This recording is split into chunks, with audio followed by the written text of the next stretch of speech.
मैं जब स्कूल में था, मेरे स्कूल के बच्चे भी जाते थे वो कश्मीर, उन बच्चों को 500-500 रुपया दे के ये पत्थर अब जो इन लोगों ने अपने बच्चों को बाहरले देशों में पढ़ाया ताकि वो वहां पढ़े और इधर आके तो रूल करें। इलेक्शंस जो हैं वो आ चुके हैं। तमाम जितनी भी पार्टीज हैं उन सभी ने अपने अपने जो कैंडिडेट्स हैं उनकी अनाउंसमेंट तो कर ही दी है। भाजपा की बात करें तो भाजपा में अभी तक फिलहाल ऑफिशियली कोई भी ऐसी अनाउंसमेंट नहीं हुई है कि नौशहरा कॉन्स्टिट्यूंसी से कौन सा जो कैंडिडेट है इस बार मैदान में उतरेगा। इस बीच हमारे साथ में ओम प्रकाश जी हैं जो अभी एजुकेशन डिपार्टमेंट से रिटायर हैं।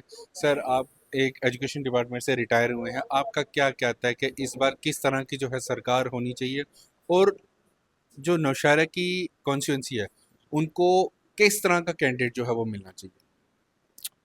मैं तो यही कहूँगा, बीजेपी का सिपाही होने के नाते भारतीय जनता पार्टी की सरकार अवश्य आएगी। और जैसे आपने जिक्र किया कि पार्टी का मैंडेट, ये पार्टी का काम है, हम पार्टी के सिपाही हैं। जो भी पार्टी तय करेगी, जिसको भी करेगी, तो उसके साथ हैं हम। जी जी। तो नौशहरा से जो भी होगा, बीजेपी का कैंडिडेट जो है फतेह होगा, क्योंकि पिछले जितने भी साल से हमारे रविंद्र रैना जी हैं, तो जब पिछले इलेक्शन हुए थे तब से लेके आज तक मैं समझता हूँ हमारी कॉन्स्टिट्यूंसी में जितने डेवलपमेंट के काम हुए हैं पूरी कॉन्स्टिट्यूंसी में उनका कोई मुकाबला नहीं है। और जितनी उन्होंने पूरे जम्मू कश्मीर में बीजेपी को खड़ा करने में मेहनत की है, हमारे लोगों को ये शक शुबा जरूरी हो सकता है रविंद्र रैना जी पे, इस तरह से हो सकता है कि उन्होंने अपनी कॉन्स्टिट्यूंसी में कम टाइम दिया है, क्योंकि उनके पास जो था पूरी तंजीम को खड़ा करने का एक जिम्मेवारी थी, नेशनल जिम्मेवारी थी। और उसके अलावा दूसरे भी जो दिल्ली में जैसे कार्यक्रम होते हैं तो बड़े बिजी शेड्यूल थे उनके बिहाफ पे। जितने भी वो लोग काम कर रहे थे पार्टी के, सब जमीन पे जाएंगे तो पता चल जाएगा। उसमें मैं नहीं समझता किसी बात को संशय होना चाहिए किसी बंदे को भी कि बीजेपी की सरकार आएगी या ना आएगी या नौशहरा में क्या होगा।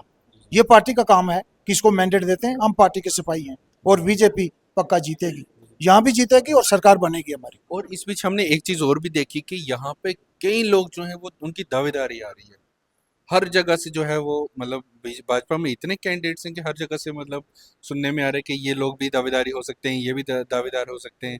इस पे आप क्या कहना चाहेंगे? जैसा कि आप कह रहे हैं कि पिछले दिनों में जब हम्म, भाजपा ने पहली बार हुआ कि हमारा 3 टायर पंचायती सिस्टम इलेक्शंस हुए हैं, जी जी बिल्कुल। बाकी दूसरी पार्टियों ने कभी यंग जनरेशन को लीडरशिप आने का, उभरने का मौका नहीं दिया है। बिल्कुल। अभी बीजेपी ने 33% महिलाओं की जो रिजर्वेशन दी है, हम्म, कितने नए लीडर आए हैं। हम्म, हमारे डीडीसी हैं, वीडीसी हैं, सरपंचेस हैं, 33% कोटा जो है महिलाओं को मिला है, वो भी तो लीडर हैं। हर बंदा ये इच्छा रखता है कि मेरे को पार्टी जो है अपने काम किए हैं उन्होंने, जैसे मंडल प्रभारी हैं, डिस्ट्रिक्ट प्रेसिडेंट है, दूसरे, हर बंदे की ये ख्वाहिश होती है कि मैं आगे हूँ। ये पार्टी का ऊपर वालों का काम है कि मेरी बड़ा बीजेपी का एक बड़ा डिसिप्लिन प्लान तरीका होता है, ऐसे मैंडेट नहीं मिल जाते हैं। वो देखते हैं उसकी पृष्ठभूमि, कब से वो काम कर रहे हैं, पार्टी का भी देखते हैं। फिर जहाँ हमारे डिस्ट्रिक्ट का जो प्रेसिडेंट होते हैं, यहाँ के मंडल प्रभारी होते हैं, वो सेलेक्ट करते हैं। फिर हमारी जो है जम्मू कश्मीर की एक कमेटी बनी हुई है,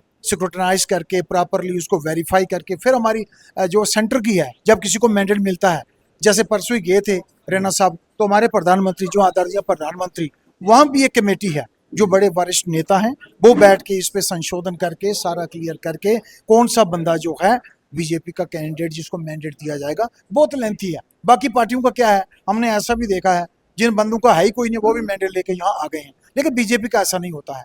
ये बड़ा ग्राउंड से जुड़े हुए वर्कर लोग जो हैं, डेडिकेटेड लोग हैं, और इनकी सिलेक्शन में बहुत बड़े मराइल से गुजरना पड़ता है। ये अचानक किसी को नहीं मिल सकता है। लेकिन जिस तरह से हम लोगों के बीच में गए, लोगों का कहना है कि इस बार बहुत कड़ी टक्कर है क्योंकि एनसी की तरफ से इस बार सुरेंद्र चौधरी जी जो हैं वो मैदान में आ चुके हैं। क्या कहना चाहेंगे आप? देखिए, हर बंदे को, हर पार्टी को पॉलिटिकल सिस्टम है, डेमोक्रेटिक सिस्टम है। हमने आज़ादी ली थी जब अंग्रेजों के अधीन थे, उस समय कोई इलेक्शन नहीं होते थे। ये हमारा कॉन्स्टिट्यूशनल राइट है।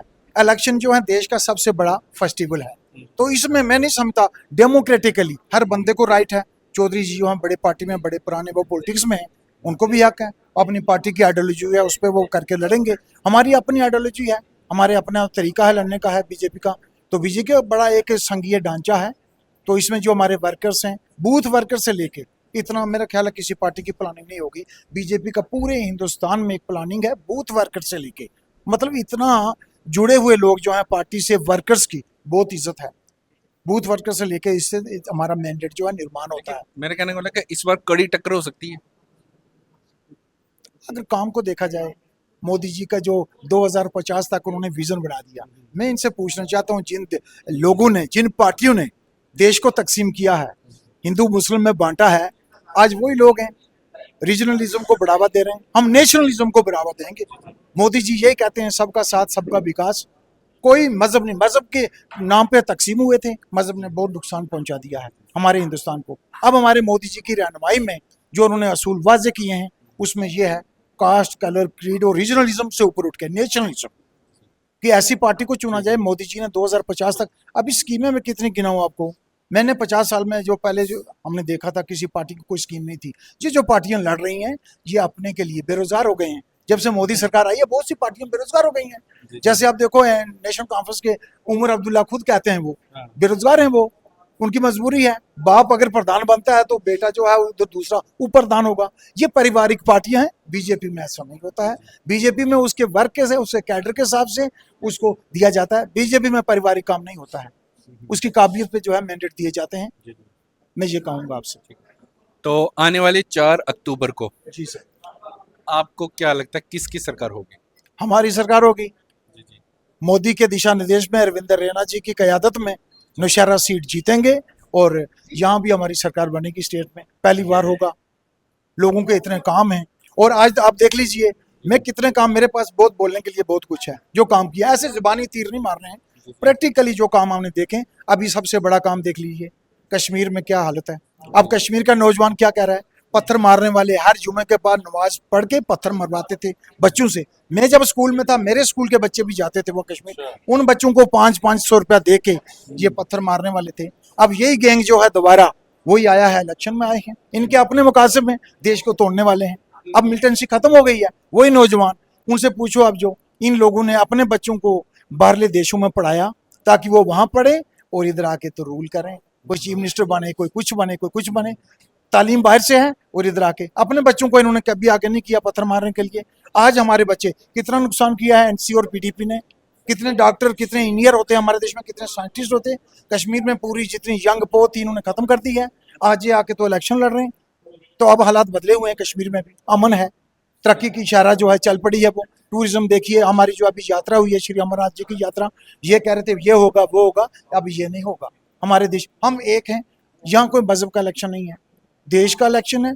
यहाँ को मजहब की बात नहीं है, हम सब एक हैं। मजहब होगा हमारा मंदिर मस्जिद घर, हम सब मानते हैं, सब मजहबों को मानते हैं। हिंदुस्तान में यही तो एक तरीका है कि हमारा जो कल्चर है, इसीलिए इसे कहते हैं यूनिक कल्चर है। हिंदू मुस्लिम गंगा जमनी जो तहरीक है उसको आगे लेके चलेंगे हम। तो ऐसा कोई नहीं है, बीजेपी जीतेगी, हम यहाँ भी जीतेंगे और हमारी सरकार बनेगी। इसमें कोई सच नहीं है 1%। हमारे ये सिपाही आप देखते हो ना, हर फील्ड में निकल चुके हैं। मैंडेट किसी को मिले उसकी हमें कोई नहीं, पार्टी देखेगी, पार्टी का काम। तो इसी बीच में एक चीज़ और भी आपसे जो है वो पूछना चाहूँगा। आप एजुकेशन डिपार्टमेंट से हैं, वोट देना जी सर। कितना ज़रूरी है? अक्सर हमने देखा है कई लोग क्या करते हैं, वोट देना है छोड़ो, क्या करना है वोट देके। वोट देना कितना ज़रूरी है? मैं ये कहूँगा जैसे हमारे मोदी जी भी कहते थे, पीछे उन्होंने इलेक्शन में कहा था जब भी इलेक्शन आते हैं तो उस समय ये कहते हैं कि राइट ऑफ वोट जो है ये ऐसे नहीं मिला है हमें। हज़ारों सालों की तहरीक चली है, फिर जाके राइट ऑफ वोट के लिए हम लड़े थे। आज देखो जब अंग्रेज थे उस समय कोई इलेक्शन नहीं होता था। आज मैं जो है मेरे वोट की मतदान अपनी अक्ल के मुताबिक बगैर किसी द्वेष के, मजहब को दरकिनार रख के, कौन सा बंदा, टीएन सेशन होते थे हमारे, इलेक्शन कमिश्नर होते थे, उन्होंने कहा था कि आपको वोट इस नजरिए को रख के देना चाहिए जैसे आप अपनी बेटी के लिए या अपनी बहन के लिए शादी के लिए दूल्हा देखते हो, अच्छे से अच्छा मिले। तो उन्होंने कहा था उस समय से लेके ये सुधार हुआ है इलेक्शन कमीशन की उनकी वजह से कि आपका इलेक्शन इतना इम्पॉर्टेंट है। हम सबको जाके अपने राइट का, मत का, अधिकार का इस्तेमाल करना चाहिए जिससे हमारे आने वाली गवर्नमेंट जो है अच्छी गवर्नमेंट हो और मेजॉरिटी ऑफ द पीपल जो है उसके सपोर्टर हो, उसके द्वारा इलेक्टेड हो। एट द एंड हमारे जो व्यूअर्स, जो लोग इस समय आपको देख रहे हैं, जी सर, उन सबको आप क्या मैसेज देना चाहेंगे? मैं विनम्रता से उनसे प्रार्थना करूंगा, ये जमहूरियत का सबसे बड़ा महोत्सव आने वाला है, तो हमें पीसफुली जो भी लोग खड़े हैं हमारे सामने, जो भी पार्टियां हैं, उनकी आइडियोलॉजी है, उनका कॉन्स्टिट्यूशन राइट है, मैं तो ये कहूँगा हम ये तैयार हैं बीजेपी वाले भी, जैसे बाहरले देशों में इलेक्शन होते हैं एक ही स्टेज पे आए। ठीक है जी, जितने भी कैंडिडेट हैं डेमोक्रेटिकली, किसी से कोई तशद्दुद ना हो, पीसफुली हम करें, लड़ाई झगड़ा ना हो, और इस उत्सव को अच्छी तरह से बनाया जाए। एक ही स्टेज में जो भी हमारा कैंडिडेट है लोगों के सामने खड़े हों, वो रखें कि पॉलिटिक्स में क्यों आए हैं, उनका एजेंडा क्या है, जीत के बाद वो क्या करना चाहते हैं, उनकी पार्टी ने क्या किया था। इस तरह से डेमोक्रेटिकली हमने अगर डेमोक्रेसी को स्ट्रांग करना है, ज़्यादा से ज़्यादा लोगों को जो है इस प्रोसेस में पीसफुली हिस्सा लेना पड़ेगा जी। तो सर ने एक मैसेज दी थी कि बहुत ही पीसफुली आपने इस उत्सव को मनाना है और जो अपना वोट है वो अपनी मत के अनुसार सोच समझ के जो है अपना जो वोट है वो आपने देना है। तो इसी तरह से आपके क्या व्यूज़ हैं इन इलेक्शंस को लेके, खास करके अगर हम बात करें इस समय नौशहरा कॉन्स्टिट्यूंसी को लेके, आप सबके क्या व्यूज़ हैं हमारे साथ शेयर कर सकते हैं। कमेंट बॉक्स आपके लिए हमेशा से ही खुले हैं। तो जुड़े रहिए हमारे साथ। जय हिंद, जय भारत।